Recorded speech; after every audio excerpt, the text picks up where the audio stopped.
வணக்கம், நான் தான் Shabdina. Welcome back to Shabdina's kitchen. இன்னைக்கு நம்ம சேனலில் பார்க்க வண்டி கடையில் பண்ணுற இந்த சுண்டல் வந்து எல்லாருக்கும் ரொம்ப பிடிக்கும்ல. இந்த ரெசிபி எப்படி பண்ணுறது பார்க்க போகிறோம்.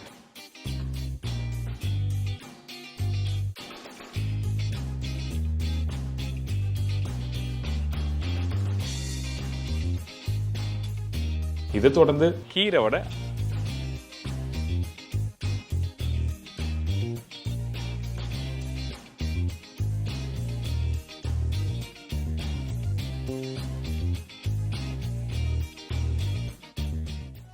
காஞ்ச பட்டாணி 150 கிராம், மீடியம் சைஸ் வெங்காயம் 3 நம்பர், பெரிய சைஸ் தக்காளி 2 நம்பர், பச்சை மிளகாய் 4-5 நம்பர், இஞ்சி பூண்டு பேஸ்ட் 1 டேபிள் ஸ்பூன், முழு கரம் மசாலா தாளிப்புக்கு தேவையான அளவு, சோம்பு 1/2 டீஸ்பூன், மஞ்சத்தூள் 1/2 டீஸ்பூன், சில்லி பவுடர் 1 டீஸ்பூன், தனியா பவுடர் 2 டீஸ்பூன், கருவேப்பிலை தேவையான அளவு, கொத்தமல்லி தேவையான அளவு, உப்பு தேவையான அளவு, எண்ணெய் சமைக்கிறதுக்கு தேவையான அளவு, நெய் 1 டேபிள் ஸ்பூன். இதாங்க இந்த ரெசிபிக்கு தேவையான பொருட்கள்.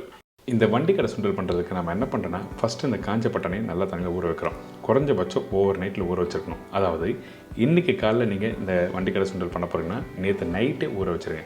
எந்த அளவுக்கு நல்லா ஊறுதோ அந்த அளவுக்கு நல்லா வெந்து வரும். அதே டைமில் நல்லா சாஃப்டாக இருக்கும். இந்த குக்கரில் போடும்போது தேவையான தண்ணி ஊற்றிருக்கேன். அதே டைமில் பாதி தக்காளி போட்டிருக்கேன், ஒரு வெங்காயம் போட்டிருக்கேன். அந்த வெங்காயம் நல்லா பொடிசாக கட் பண்ணி போட்டிருக்கோம். அதுக்கு பிறகு ஒரு 2-3 பச்சை மிளகாய் 1/2 கட் பண்ணி போட்டிருக்கோம். கொஞ்சம் பச்சை கருவேப்பிலை, மஞ்சத்தூள், நம்ம ரெகுலராக வீட்டில் யூஸ் பண்ணுற அந்த பவுடர் மசாலா யூஸ் பண்ணுறேன், வேறு எதுவுமே இல்லை. இந்த இடத்துல 1/4 டீஸ்பூன் தனியா பவுடர் போட்டிருக்கேன். இதுக்கு பிறகு இந்த சில்லி பவுடர் வந்து 1/2 டீஸ்பூன் போட்டிருக்கோம். ஆக்சுவலாக நீங்கள் வண்டி கடை சுண்டல் பார்க்கும்போது எப்படி பண்ணுவாங்கன்னா எல்லோ கலர் பண்ணுவாங்க. ஆனால் எனக்கு கொஞ்சம் மசாலாவாக இருந்தால் பிடிக்கும். அதனால தான் இந்த சில்லி பவுடர் அதிகமாக போட்டிருக்கேன். இதுக்கு பிறகு கொஞ்சம் உப்பு, அதுக்கப்புறம் சோம்பு போட்டு நல்லா மிக்ஸ் பண்ணுங்கள் அந்த காஞ்ச பட்டாணியோட.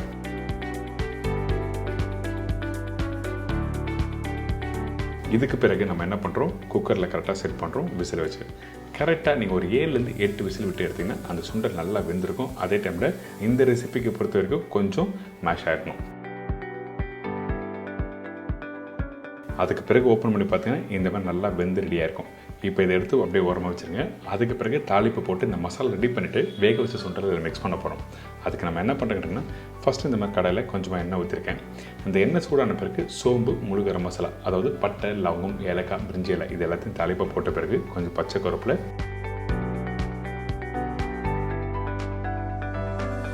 மீதி உள்ள வெங்காயம், அந்த வெங்காயத்தை நல்லா பொடிசாக கட் பண்ணி போட்டிருக்கேன். அதுக்கு பிறகு இன்னொரு பச்சை மிளகாய் போட்டிருக்கோம். ஸோ இதெல்லாம் போட்ட பிறகு கோல்டன் ப்ரௌனில் நல்லா வதக்கிடுங்க.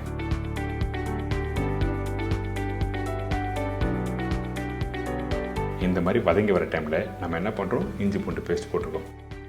இந்த இஞ்சி பூண்டு பேஸ்ட்டு போட்ட பிறகு நல்ல கலராக வந்துருக்கு பார்த்தீங்கன்னா வெங்காயம், அதோடு நல்லா மிக்ஸ் பண்ணணும். அதுக்கு பிறகு மீதி உள்ள தக்காளி இதில் போட்டிருக்கேன்.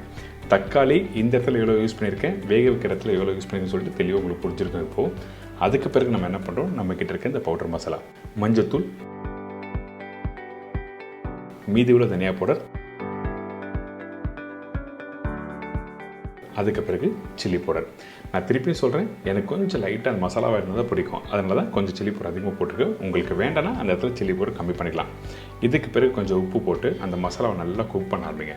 கொஞ்சம் லைட்டாக வெந்து வர டைமில் நம்ம என்ன பண்ணுறோம், தேவையான அளவுக்கு தண்ணி ஊற்றி இந்த மசாலாவை திருப்பி குக் பண்ணுறோம்.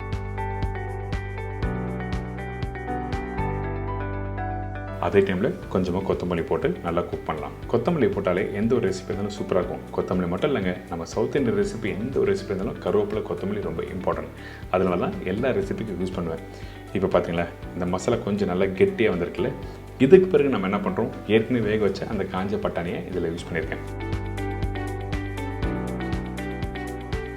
இதுக்கு பிறகு நம்ம என்ன பண்ணுறோம், இது நல்லா மிக்ஸ் பண்ணுங்கள்.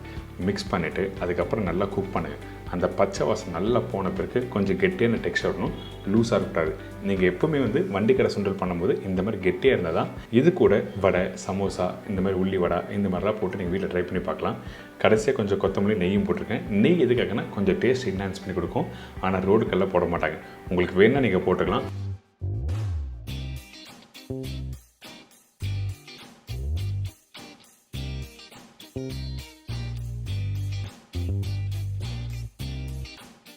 இதை தொடர்ந்து கீரை வடை. கீரை வடைக்கு தேவையான பொருட்கள்: சிறுகீரை 1 கட்டு, உளுத்தம்பருப்பு 1 பவுல், கடலைப்பருப்பு 1/4 கப்பு, வெங்காயம் 2 நம்பர், பச்சை மிளகாய் 3-4 நம்பர், பொடிசை நறுக்கிய இஞ்சி 2 டேபிள் ஸ்பூன், இடித்த பூண்டு 15 பல்லு, சோம்பு 3/4 டேபிள் ஸ்பூன், கொத்தமல்லி தேவையான அளவு, புதினா சிறிதளவு, உப்பு தேவையான அளவு, எண்ணெய் ஃப்ரை பண்ணுறதுக்கு தேவையான அளவு. இதாங்க கீரை வடைக்கு தேவையான பொருட்கள். ஃபஸ்ட்டு நம்ம என்ன பண்ணுறோன்னா, நான் சொன்ன குவான்டிட்டி உளுத்தம்பருப்பு வந்து நல்லா தண்ணியில் ஊற வைக்க போகிறோம். அதனால் இந்த உளுத்தம்பருப்பு இந்த பவுலில் போட்டுருங்க. இந்த உளுத்தம்பருப்பு எந்த அளவுக்கு ஊற வைக்கணும்னு கேட்டால், குறைஞ்சபட்சம் ஒரு 3லேருந்து 4 மணி நேரம் நல்லா ஊறினா தான் அரைக்கிறதுக்கு ஈஸியாக இருக்கும். அதாவது கெட்டியான பக்குவத்துக்கு அரைக்கிறதுக்கு ரொம்ப ஈஸியாக இருக்கும். அதுக்காக தான் இந்த மாதிரி வந்து நம்ம என்ன பண்ணுறோம், உளுத்தம்பருப்பு ஒரு 3 to 4 hours நல்லா ஊற வைக்கணும்னு சொல்கிறேன். அதே மாதிரி கடலைப்பருப்பு, இந்த கடலைப்பருப்பையும் தண்ணி ஊற்றி ஊற வச்சுருங்க. உளுத்தம்பருப்பு வந்து 4 மடங்குனா கடலைப்பருப்பு 1 மடங்கு, இதுதான் ரேஷியோ உங்களுக்கு.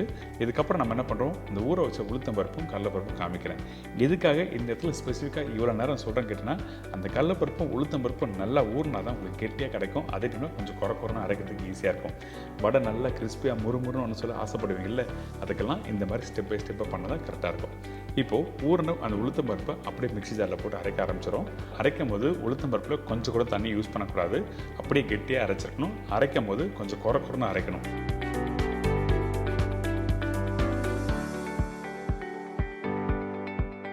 70 to 80% அளவுக்கு இந்த மாதிரி அரைச்சதான் உங்களுக்கு வந்து நல்லா கிறிஸ்பியாக கிடைக்கும்.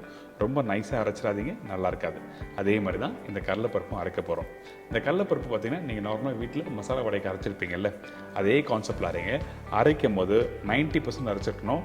1-2 கடலைப்பருப்பு முழுசாக இருந்தால் தவறு எதுவுமே இல்லை.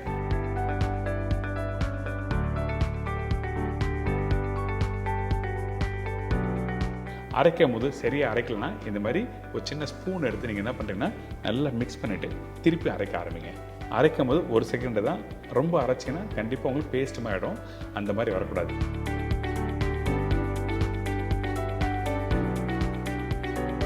இப்போ ஏற்கனவே ரெடி பண்ணி வச்சுருக்கேன் அந்த உளுத்தம்பருப்பில் இந்த கடலைப்பருப்பும் போட்டாச்சு.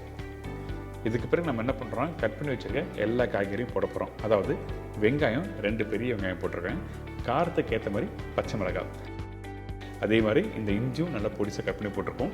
இதுக்கு பிறகு சோம்பு ரொம்ப முக்கியம் இந்த மாதிரி ரெசிபிக்கு. இதுக்கு பிறகு கட் பண்ணி வச்சுருக்க சிறுகீரை போட்டிருக்கேன். இந்த இடத்துல வேறு எதனா கீரை போடலாமா கேட்டினா கண்டிப்பாக யூஸ் பண்ணலாம். அரைக்கீரை, பசலைக்கீரை இந்த மாதிரி கீரையும் போடலாம். இதுக்கு பிறகு இடித்து வச்சுருக்க பூண்டு தோலோடு இடித்து போட்டிருக்கேன். இதுக்கப்புறம் கொத்தமல்லி கொஞ்சம் தாராளமாக போட்டிருக்கோம். இதுக்கப்புறம் உப்பு தேவையான அளவுக்கு,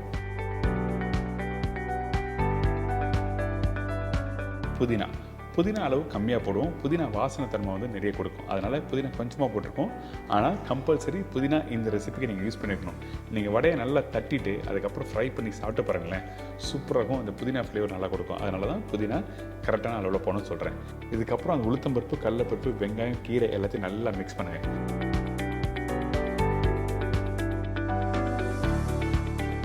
மிக்ஸ் பண்ணிட்டு இந்த மாதிரி அழகாக ரவுண்டாக எடுத்துகிட்டு அதுக்கப்புறம் உள்ள கையில் வச்சு இந்த மாதிரி தட்டி ஒரு சின்னதாக ஓட்டை போட்டு ஃப்ரை பண்ண ஆரம்பிக்க வேண்டியதான்.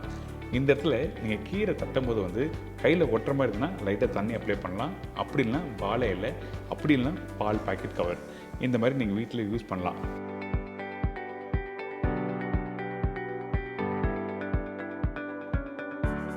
அடுத்து நம்ம என்ன பண்ணுறோம், தட்டி வச்சுருக்க இந்த கீரை வடையை ஆயிலில் ஃப்ரை பண்ண போகிறோம். கரெக்டான சூடில் ஆயிலில் ஃப்ரை பண்ணோம். நீங்கள் எப்போவுமே கீரை வடை வந்து நீங்கள் எண்ணெயில் போடும்போது ஃபஸ்ட்டு வந்து உங்கள் எண்ணெய் வந்து சூடாக இருக்கணும். அதுக்கு பிறகு பார்த்தீங்கன்னா நீங்கள் தட்டி வச்சுருக்க எல்லா வடையும் எல்லாத்தையும் ஒன்றா போட்ட பிறகு மீடியமான ஃப்ளேம் வச்சு ஃப்ரை பண்ண ஆரம்பிங்க.